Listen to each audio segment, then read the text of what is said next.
Noches I moltes gràcies. y muchas gracias. Moltes gràcies a les nostres famílies, Gracias a nuestras familias, a les parelles, a nuestras parejas, als nostres professors, a nuestros profesores, a la gent que ens escolta a la peña en general. i a RAC1. Ahora está haciendo la pelota a la casa que nos da de comer.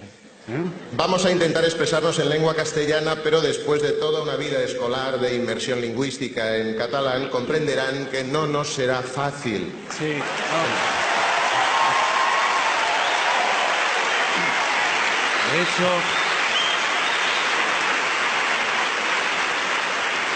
De hecho, todo esto lo estamos leyendo. Es una...